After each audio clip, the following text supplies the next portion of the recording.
Much of the success of controlling wildland fires can be attributed to the skillful application of water by firefighters at the fire scene.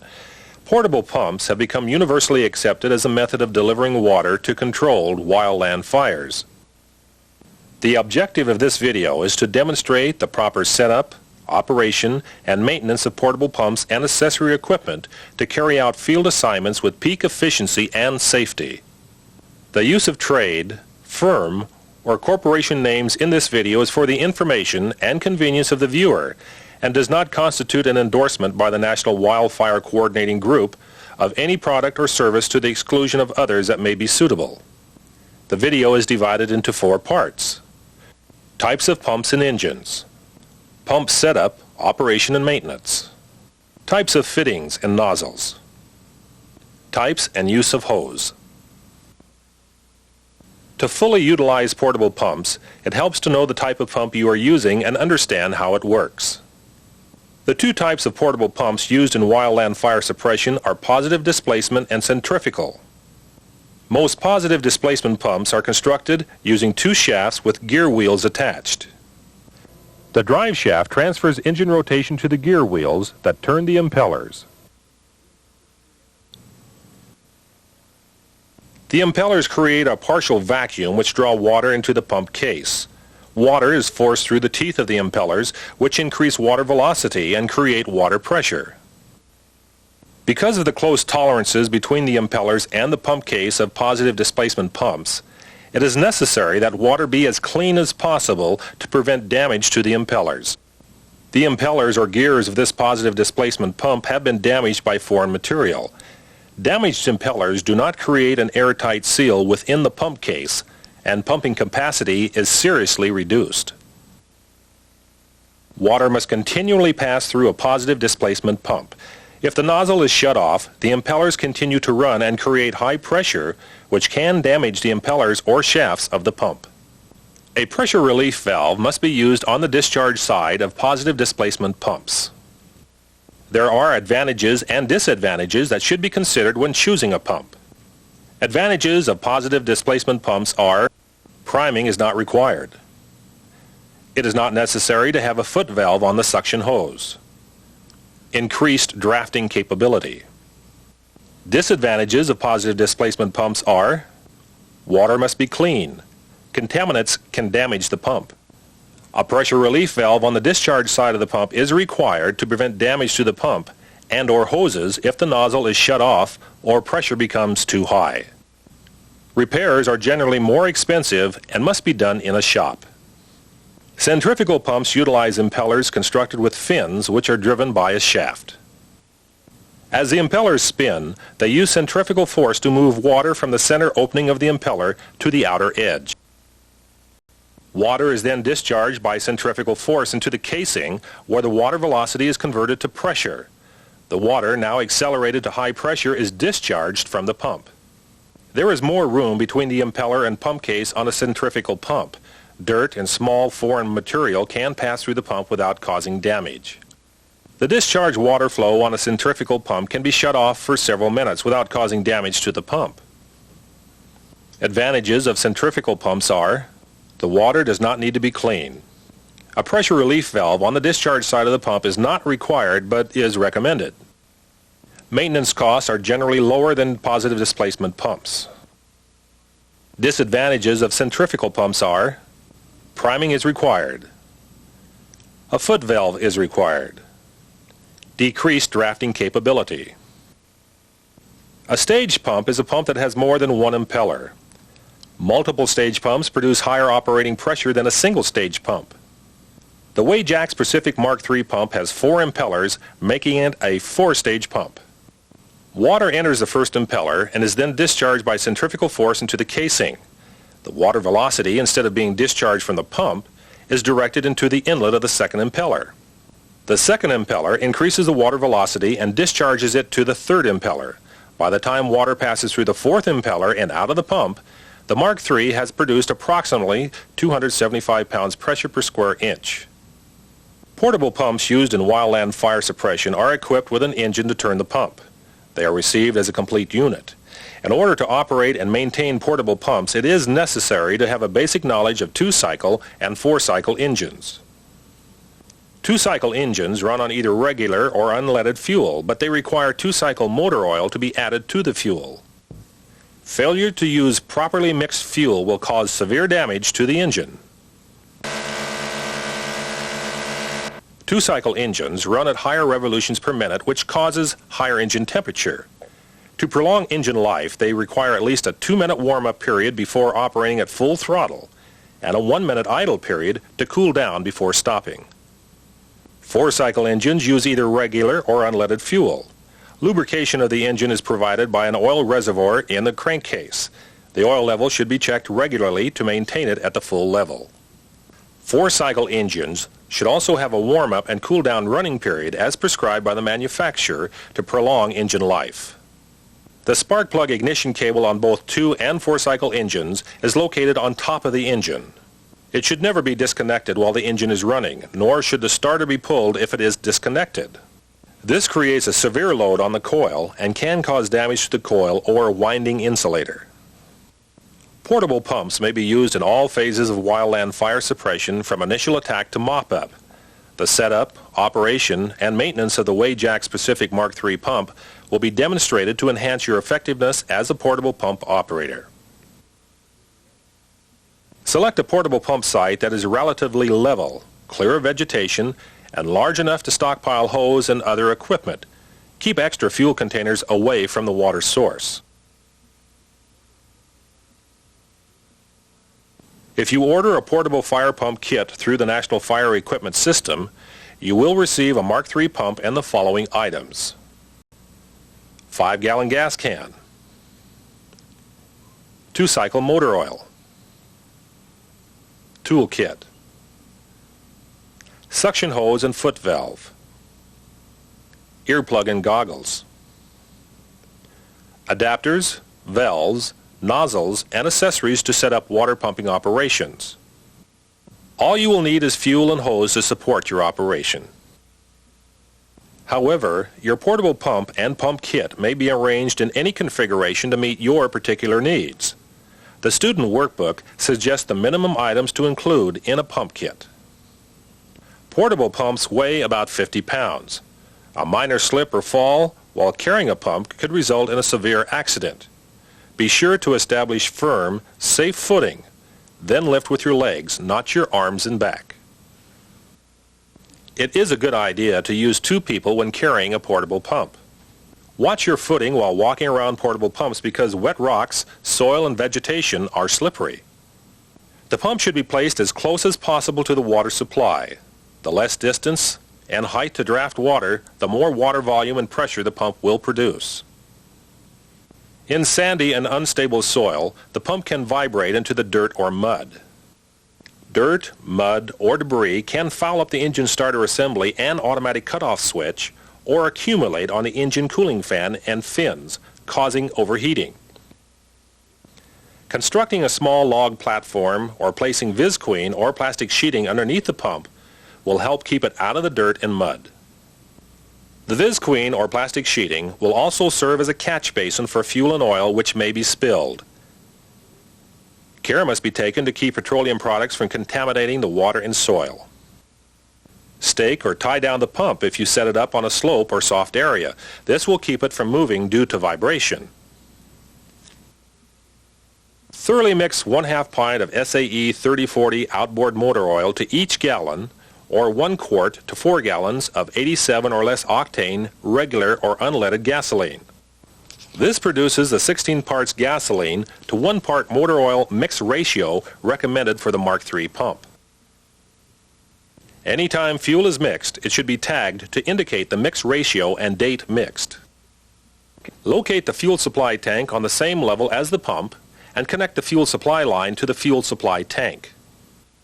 Open the air vent on top of the fuel supply tank. Make sure there is a rubber gasket in the foot valve before connecting it to the suction hose. Attach the suction hose with a gasket in the fitting to the suction side of the pump. Use a spanner wrench to make sure all connections on the suction side are tight. An air leak will cause the pump to lose its prime. Place a foot valve in the water source. Use rocks, a canvas bucket, a shovel, or a little ingenuity to keep the foot valve off the bottom of the water where debris can clog the strainer. Check the strainer frequently to make sure it's not clogged with debris. This is one of the major causes of pump problems. The strainer must be far enough below the surface of the water so that it does not create a whirlpool and draw in air. The Mark III pump is now ready to prime. The preferred method of priming is to attach the hand priming pump to the discharge side of the pump. Water is drawn past the foot valve through the suction hose and through the pump case. Water will squirt from a hole on the top of the hand pump when the pump is primed. Another method of pump priming is to remove the priming cap and pour water directly into the pump. When the pump is full, shake the suction hose to clear the hose of trapped air. Add more water until it runs over, then replace and tighten the cap. If the water level in the pump continues to drop, the foot valve is not working properly and should be cleaned or replaced. A third method of pump priming is to remove the priming cap and work the suction hose back and forth with quick jabbing motions. This will force water past the foot valve and into the pump. When water flows out of the priming port, replace and tighten the priming cap. Once the pump is primed, connect a short section of hose to the discharge side.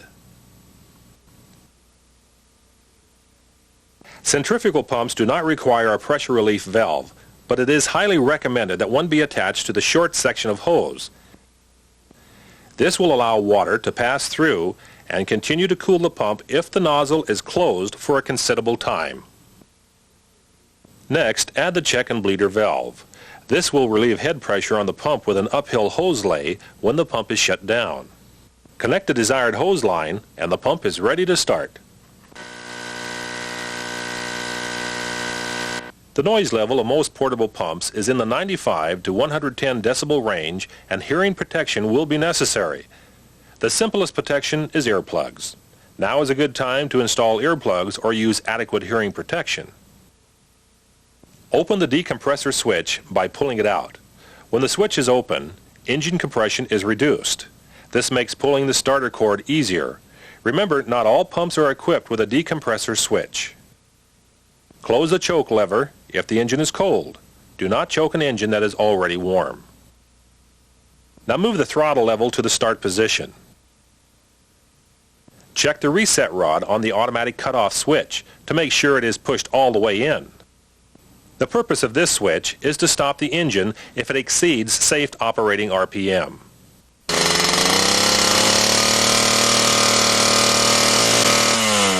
Loss of prime generally causes the engine to exceed safe operating RPM and activates the cutout switch to stop the engine.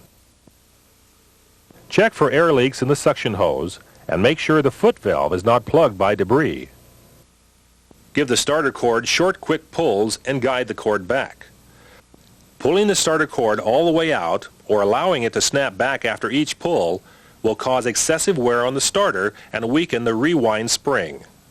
If the pump is equipped with a decompressor switch, remember to close or push it in after the engine has started. Leaving it open will damage the engine cylinder wall and piston. After a 2-minute warm-up period, move the throttle from the start to the run position. Eye protection is required for the nozzle operator. Water from the nozzle can discharge debris or cause backsplash that can result in eye injury.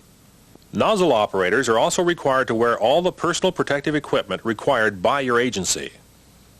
Be aware of the hot muffler or exhaust when working around portable pumps, as they can produce a nasty burn. It is a good idea for the pump operator to wear leather gloves for protection.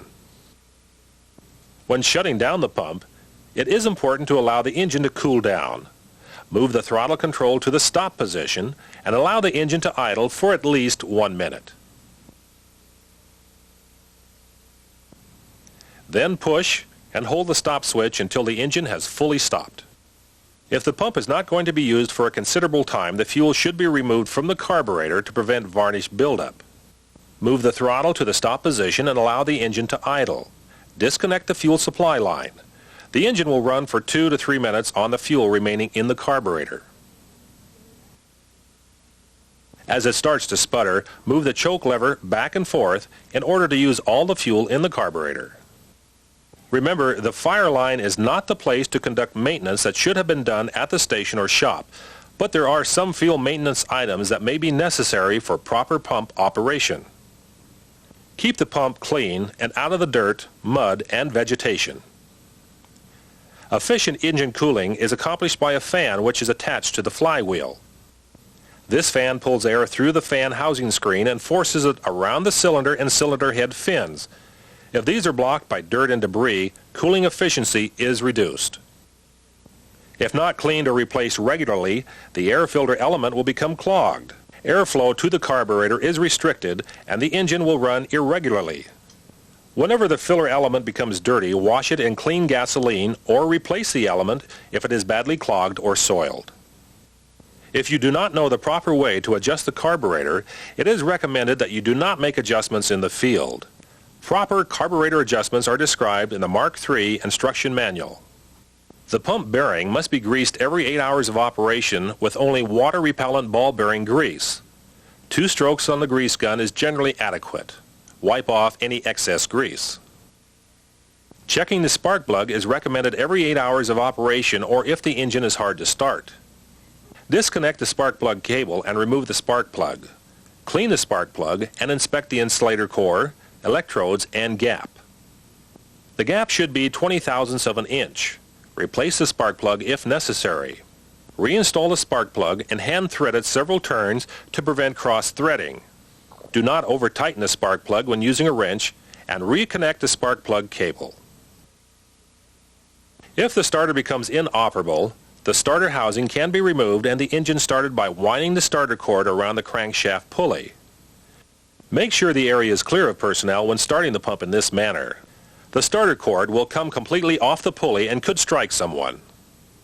It is recommended to drain the pump before storage or after use in cold weather to prevent damage to the pump from freezing. To properly drain the pump, it should be removed from the engine.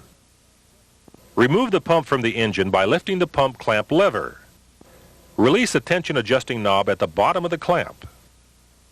Remove the clamp by tapping the bottom end of each half of the clamp. Then remove the pump from the engine.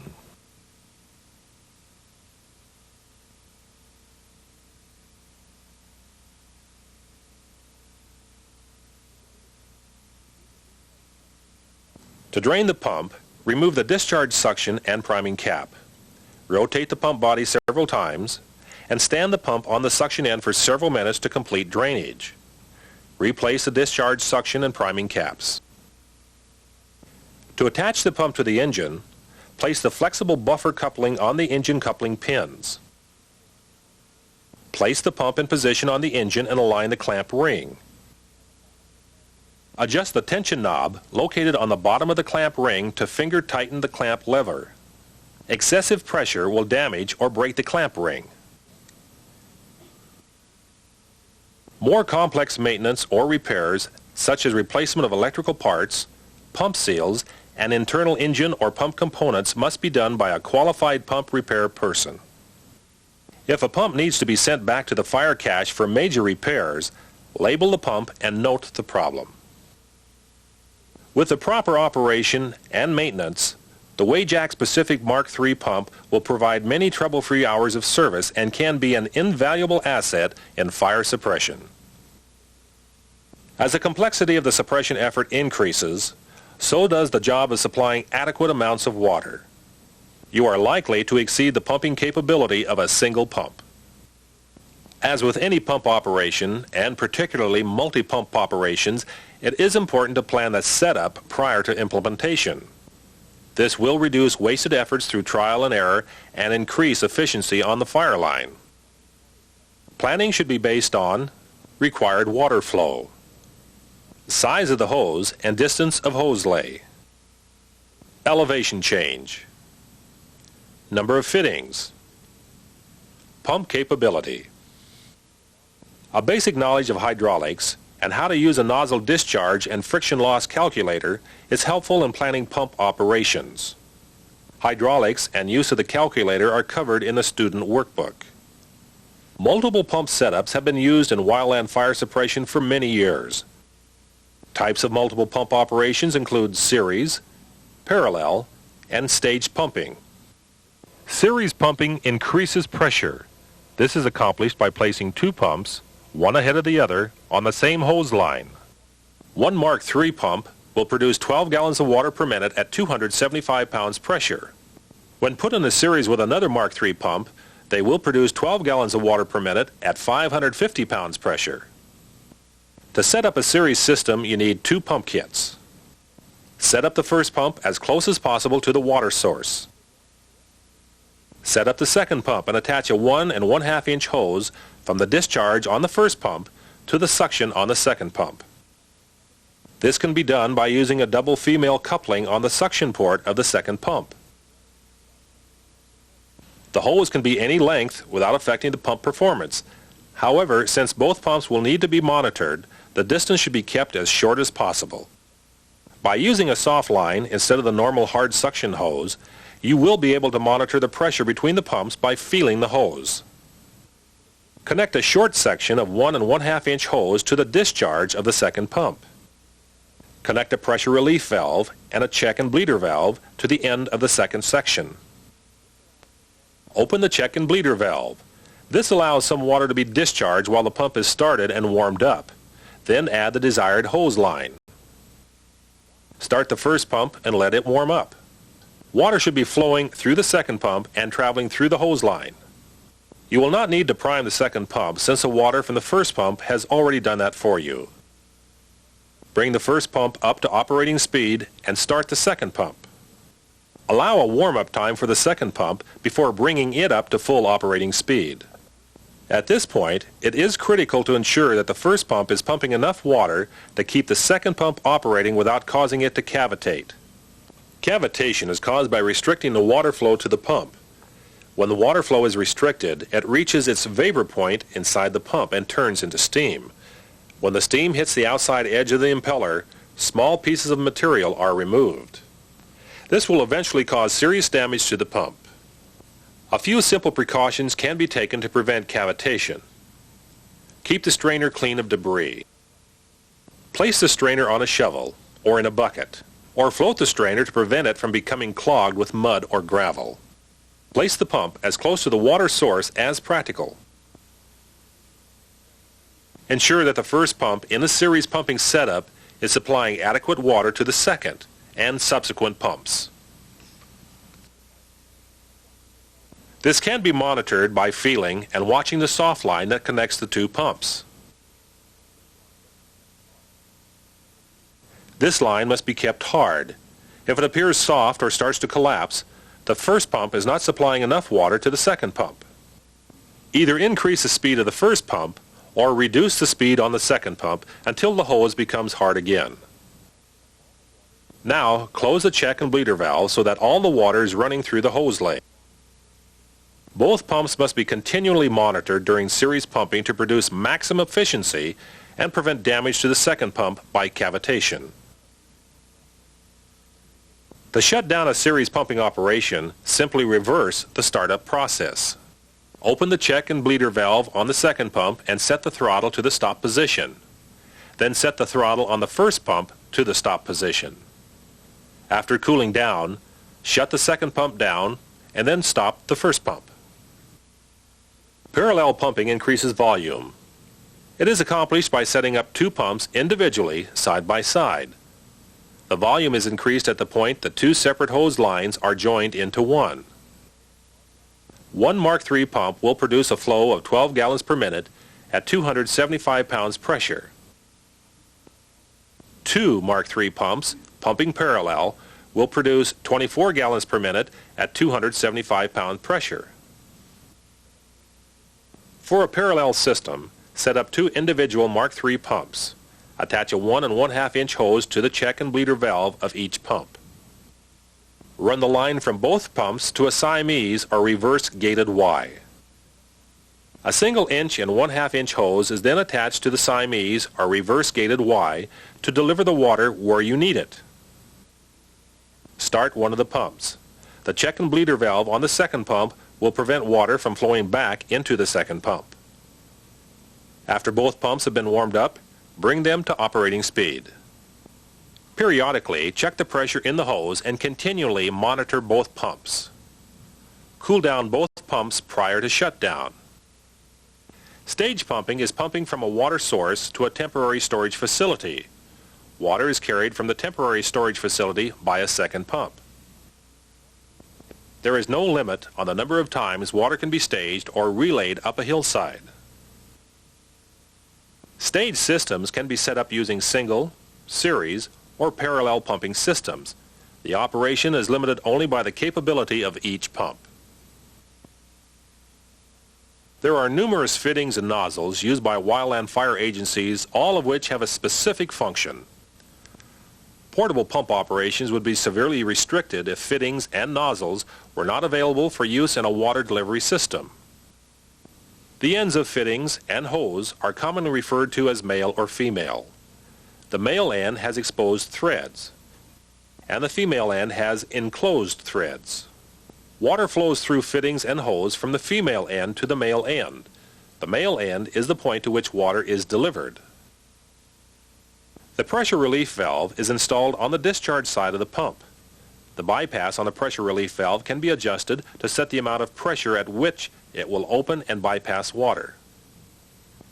The bypass will open and allow a continuous flow of water through the pump, which keeps it from overheating if the nozzle is shut off. The bypass will also open and relieve excessive head pressure on the pump when pumping uphill. The check and bleeder valve is also installed on the discharge side of a pump when pumping water uphill. The check valve holds the head pressure of the water from backing into the pump. The bleeder valve is open to release any water pressure between the pump and the check and bleeder valve in order to restart the pump.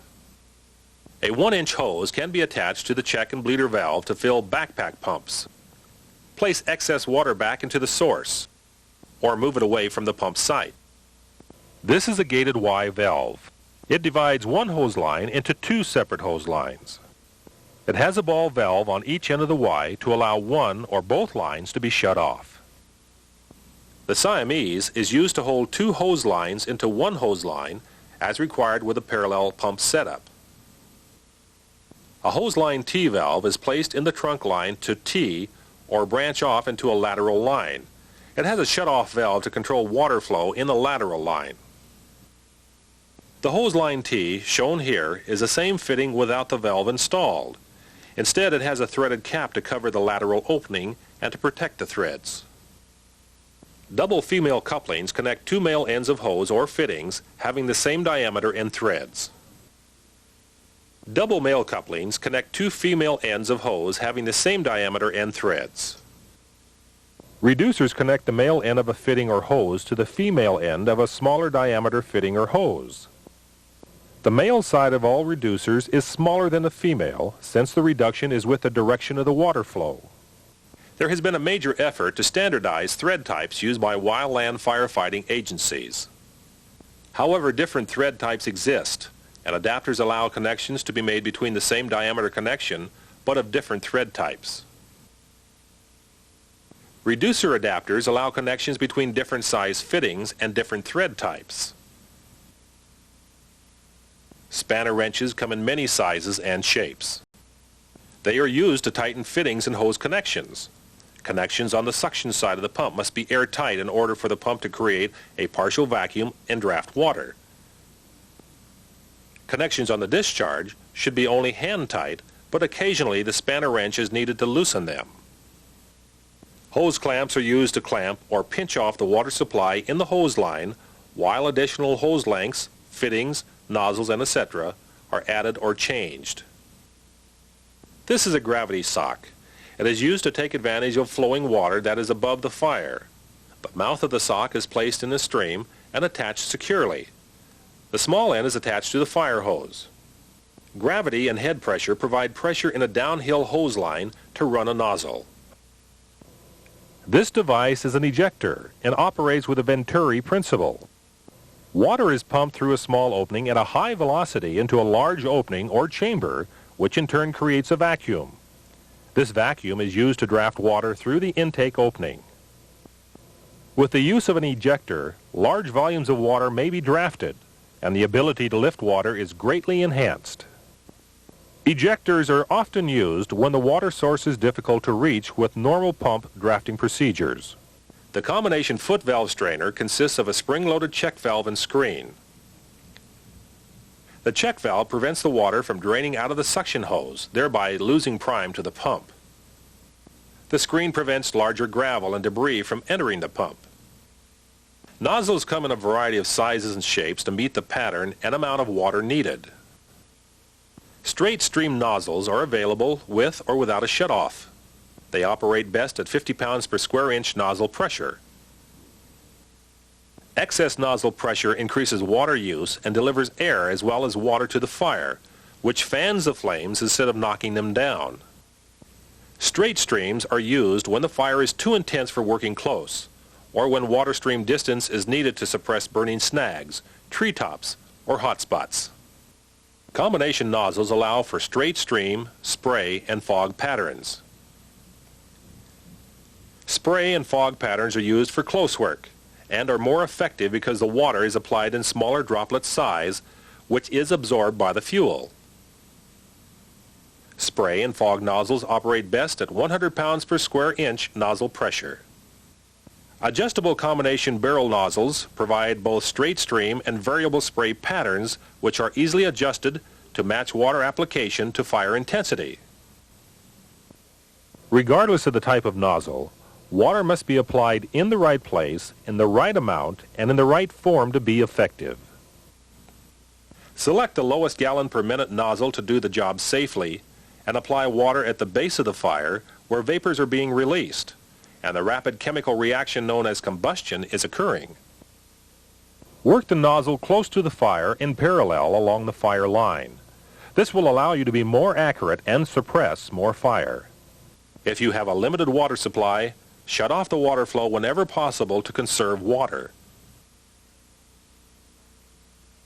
To help the application of water be an effective fire suppression tool, there must be a way to deliver the water from the pump to the fire. This is the primary function of hose, which sounds very basic. But the hoses must be able to withstand the necessary pressures involved, yet be flexible and lightweight enough to handle. Hose is manufactured in a variety of types of outer jackets and inner linings and generally comes in 50 and 100-foot lengths. It requires a knowledgeable and skillful firefighter to properly select and deploy hose. Cotton synthetic jacket rubber-lined hose is a blend of cotton synthetic fibers in the outer or jacket layer and a rubber lining. Cotton has more resistance to abrasion, heat, and flame damage than synthetic fibers. Synthetic hose is constructed from all synthetic material, including the jacket and liner. It has advantages in cleaning, drying, and storing, and is lightweight for packing. But it is more susceptible to heat damage and abrasion than cotton. Both cotton synthetic rubber-lined and synthetic hose are manufactured to withstand 450 pounds per square inch water pressure. Unlined weeping hose has a synthetic or linen jacket and no lining. Water seepage through the jacket provides a wet hose surface which helps protect it from fire damage. Unlined linen hose is flexible and lightweight, which makes it easier to carry by firefighters on the fire line. It becomes stiff when wet and must be thoroughly washed and dried before storing, or it will mildew and rot. Unlined hose, due to its rough inner surface, has more friction loss than lined hose, which has a smoother surface or liner. With smaller diameter hose, more water contacts the inner surface of the hose. Therefore, smaller diameter hose has more friction loss than larger diameter hose. Hose ends are also described as male and female ends. The male end has exposed threads, and the female end has enclosed threads. Water flows through hose from the female end to the male end. The male end is the point to which water is delivered. Hose is generally deployed in two ways: using rolled hose or prepackaged hose packs. Rolled hose is the most common method of deploying hose since most fire caches store and ship rolled hose. It is easier to store and ship, and it can be easily inspected and tested. Rolled hose is hard to deploy uphill or through brush or slash and takes both hands to unroll.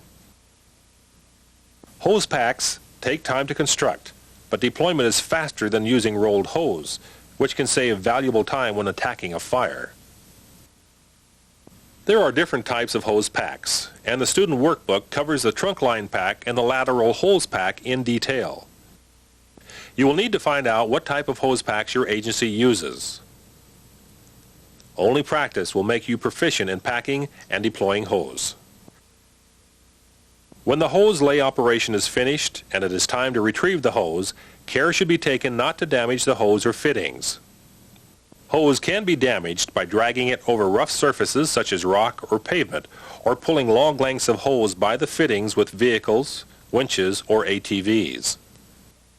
Most methods of rolling hose are designed to protect the exposed threads of the male end connection by rolling the male end inside the roll or connecting the male and female ends when the roll is completed.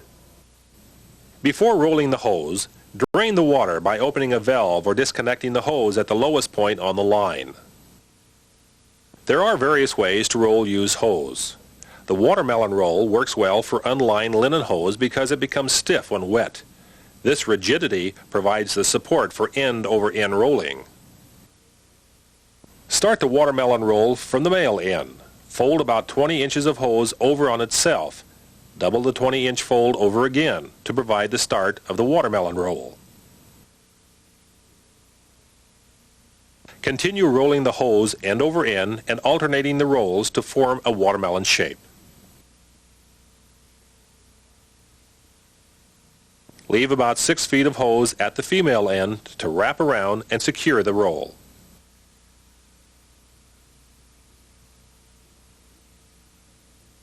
Snug the loop tight around the roll and make a second loop.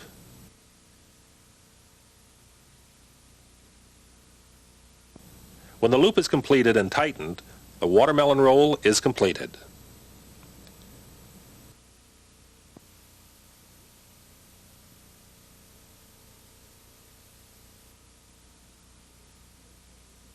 To watermelon roll synthetic hose, begin at the male end. Fold about 12 inches of hose over itself and wrap hose around the fold. This helps provide the rigidity to begin the end-over-end rolling. Leave about 6 feet at the female end and secure the roll with 2 wrappings.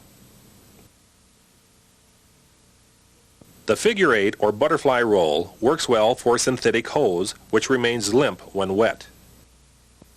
Begin at the male end and make alternating or figure 8 loops with outstretched arms. Leave about 6 feet of unrolled hose at the end. Make several loops and secure the roll or wrap the roll and connect the male and female ends to secure the roll. To single roll hose, start at the male end and begin to roll the hose tight and flat around the male connection.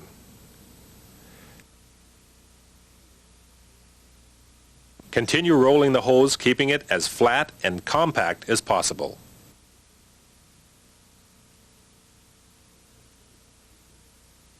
Secure the female end with cord through the middle of the roll, securing the roll with at least one more cord opposite the female connection.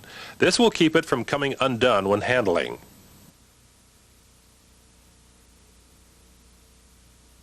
Hose can be single rolled by doubling it in the middle, leaving the male end about 4 feet short of the female end.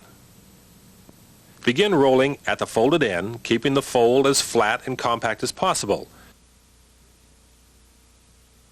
The threads of the male connection are protected by the last roll of the hose. The roll is secured with cord through the middle of the roll and around the female connection. The roll should be secured with at least one more cord on the opposite side of the roll. To double roll hose, fold it in the middle with the male and female connections together. Begin rolling from the folded end. 2 rolls are simultaneously rolled together. The male and female ends are connected together and the rolls are secured with cord. All hose that has been used should be properly cleaned, dried, and repackaged before storing. Linen hose is particularly susceptible to mildew and rot if not adequately dried. If hose is properly taken care of, it can be reused many times. This concludes the operation of portable pumps and accessory equipment video. The object of the video is to increase your knowledge of the operation of portable pumps and accessory equipment. But remember, only practice and experience will make you efficient at utilizing portable pumps.